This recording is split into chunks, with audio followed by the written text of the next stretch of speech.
सत्ताधार पक्षाच्या 260 वर बोलण्याची संधी दिली त्याबद्दल अभिनंदन. गटनेते दरेकर साहेबांनी जवळजवळ पाऊण तास भाषण केलं. चांगल्या गोष्टी सांगितल्या, आलेल्या संस्था झाल्या, आलेल्या संस्थातून झालेला फायदा सांगितला आणि जवळजवळ 80% सहकारावर बोलणं योग्य होतं. आजच्या घडीला तो महत्त्वाचा आहे आणि सहकार बोलत असताना खूप मागं गेलं पाहिजे.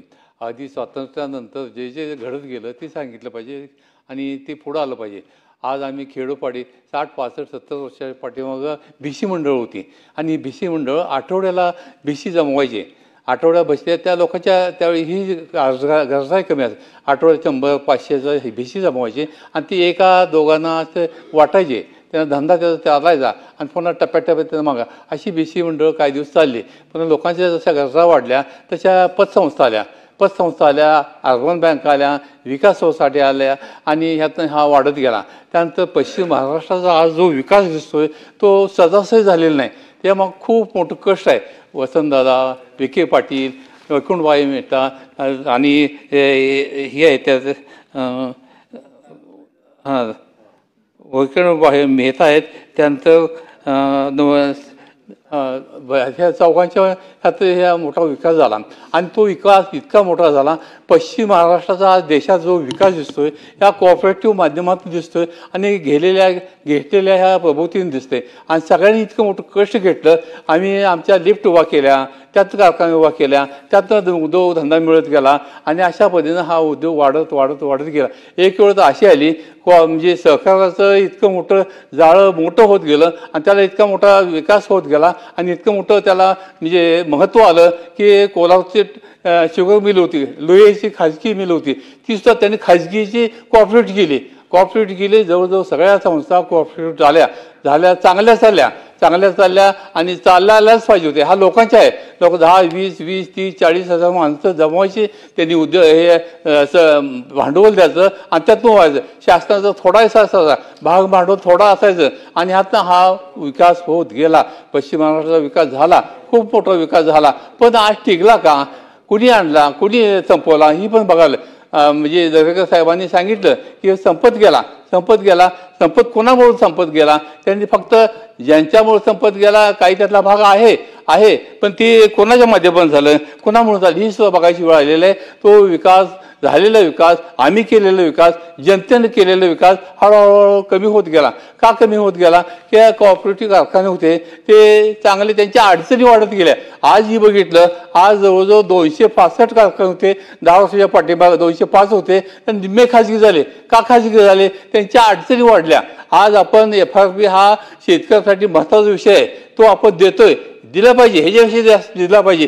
पण त्यावेळी साखरेची किमती वाढल्या पाहिजे ही बघितलं आपण. 31 किंमत हे एका किलोची किंमत 31 हा जवळजवळ 5-6 वर्ष झाले ठेवलेलं आहे. त्यामुळे FRPमुळं हा त्या बोजा वाढत गेला आणि हा बोजा वाढवून जे निम्मे कारखाने खाजगी झाले म्हणजे खाजगी सुखानं चालतात असं नाही. खाजगी माणूस आहे तो आम्ही चालवतो त्याप्रमाणे चालवत नाही. त्याला कुठलाही त्यांना नियम नाही, कामगार कायदे नाही. अशा पद्धतीनं निम्म्या माणसात तो खाजगी कारखाना चालवतो आणि अशा पद्धतीने तो व्यवस्थित होतो. पण आम्ही व्यवस्थित होऊ शकलो नाही. आम्हाला सगळे कायदे पाळावे लागतात, सगळ्या पेमेंट वाढ द्यावं लागते, तोडणी वाहतूक सगळं द्यावं लागते. हे सगळं देऊन आम्ही आज खाजगी म्हणजे कोऑपरेटिव्ह इतकं खाली आलोय. निम्मे कारखाने कोऑपरेटिव्ह खाजगी झाले. कुणी केले हा भाग वेगळा. ज्यांनी केले असेल त्यांना शिक्षा द्या, त्यांच्या शिक्षा द्या, ही पण त्याचा गंड होत नाही. त्या सगळे त्या सामील आहेत. आणि अशा पद्धतीनं आम्ही उभा केलेले कारखाने, जनतेने उभा केलेले कारखाने आज ते डबघाईला आणलेत. पण ज्यांनी आणले ते त्याचं धाडसानं शासनानं त्यांना काढायचं हिंमत नाही का? त्यांच्या शासनाशी सुद्धा खूप लोक जात आहेत. अशा पद्धतीनं हा आज निम्मा कारखाना कोऑपरेटिव्ह खाजगी झालेला कोऑपरेटिव्ह उद्या संपेल. पण ह्या अडचणी नाही सोडवल्या तर या अडचणी वाढतील आणि हे राहिलेले कोऑपरेटिव्ह कारखाने सुद्धा हे संपून जातील. ते संपून द्यायचे नसेल. मागं जसं म्हणजे बँकेत झालं, बँका मागच्या ज्यावेळी वाढ केली म्हणजे शासनानं शेतकऱ्यांना माफी दिली त्यावेळी काय झालं? त्यावेळेच्या सरकार मंत्र्यांनी सांगितलं भिशी म्हणजे अर्बन बँक आहेत त्यांना सुद्धा माफी. म्हणजे पतसंस्थांना सुद्धा माफी. त्यामुळं पतसंस्था जवळजवळ 80% त्यावेळी बुडल्या. आणि आता सुद्धा तुम्ही सांगितलं की बाबा तुम्हाला माफी, म्हणजे शासनाची तुम्हाला शेतकऱ्यांना माफी. त्यामुळं यंदा काय झालेलं आहे, कुठल्याही शेतकऱ्यांना म्हणजे सोसायटी कर्ज मागं दिलं नाही आणि सोसायटी दिली नाही, त्यामुळे जिल्हा बँकेत दिली नाही. त्यामुळे जिल्हा बँका, विकास सोसायट्या ह्या आमच्या सगळ्या शेती चालवतात. 80% शेती विकास सोसायट्या चालवतात. पण त्या सगळ्या अडचणी आल्या का शासनाने एक घोषणा केली, नुसत्या 2 ओळीची घोषणा केली की तुम्हाला इथून पुढं कर्जमाफी, पण ती दिली नाही की नाही. पण आमचं जे चाललंय व्यवस्थित चाललं होतं, म्हणजे पतसंस्था चालल्या होत्या, विकास सोसायटी चालल्या होत्या, जिल्हा बँका चालल्या होत्या, त्या अडचणी झाल्या. आज सगळ्या जिल्हा बँका अडचणीत आहेत, सगळ्या विकास संस्था अडचणीत आहेत, त्याचं प्रस्ताव झालेलं नाही. त्यामुळे पुढं कसं द्यायचं, पुढचं अनेक त्याचे विभाग करण्याचा विभाग आहे.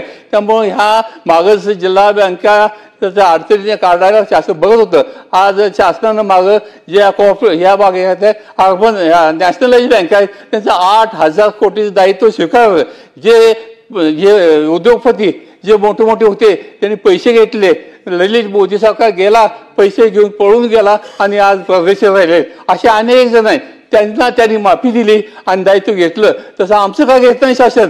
दोष असं आपण लोकांना जगवतोय, देशाला जगवतोय, अशांच्या कष्ट बघत नाही. आज शेती इतकी वाढले, अडचणी इतक्या वाढल्यात, शेतीत कोणी थांबेना, शेतकरी मुलं थांबेना का, त्याचं पिढ्याचं दैन्य चाललेलं, पिढ्याचं दैन्य थांबतो बघतोय. त्यामुळे त्याला शेती जगतो म्हणतोय, पण जायचं कुठं जाऊही शकत नाही, आज शेती बघू शकत नाही. अशा अवस्थेत त्या मुलांची लग्न सुद्धा होत नाही.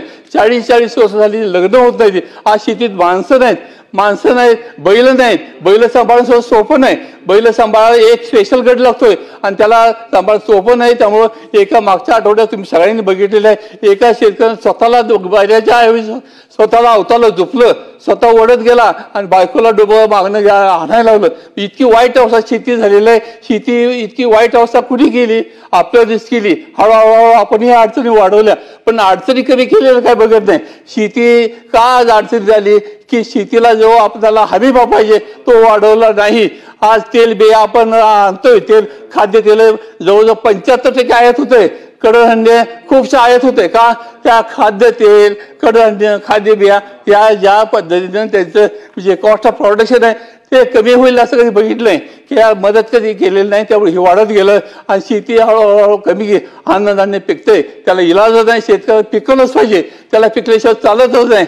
त्यामुळे तो चालतोय, पण त्याची कॅश क्रॉप आहे ती कमी होत गेले. खाद्य तेल बिया कमी होत गेल्या, कडधान्य कमी होत गेले. कडधान्याचे तुम्ही 10 वर्षाचे पुढचे करार केले आयातीचे. तुम्ही कांदा महागला, कांदा मागणी वाढली तर लगेच निर्यात थांबवताय, आयात थांबवताय. हे सगळं चाललंय. मग शासनाच्या धोरणावर आमची शेती अवलंबून राहून आम्ही अडचणी यायला लागलोय हे तुम्ही कोण लक्षात घेत नाही.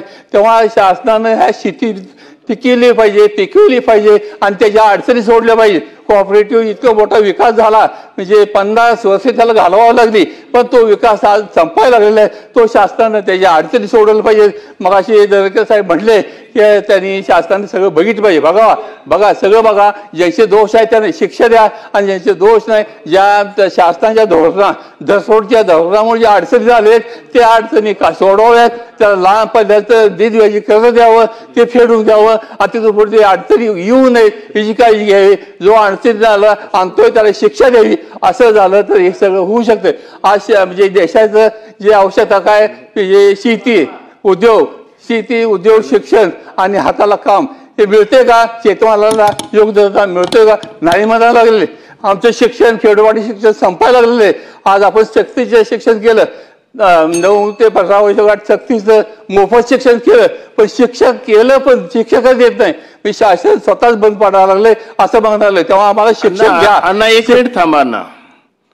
सर्व सदस्यांना थोडस मी एक सूचना एक माहिती देतो, ऐका. प्रत्येक जण आपलं उभारल्यानंतर 2 मिनिटं 5 मिनिटं करत असतो आम्ही, त्यांचा मान लागतो. ऐका, शिक्षण पुढे न्या, सामान्य शिक्षण पुढे न्या, त्यामुळे आम्हाला उन्नती होऊया. प्रत्येक पक्षाला इथे वेळ आहे सदस्य संख्येनुसार. त्या वेळेत त्यांनी वाढवावेत. वाढवायत, त्याची अडचण सोडवायत, शेतीची अडचण सोडवायत, कॉपरेटिव्ह अडचण सोडवायत. असं झालं तर जवळकर साहेब मंडळी सत्ता पक्ष म्हणतो ते सगळं होऊन जाईल, पण होण्यासाठी खूप मोठं कष्ट घ्यावं लागेल.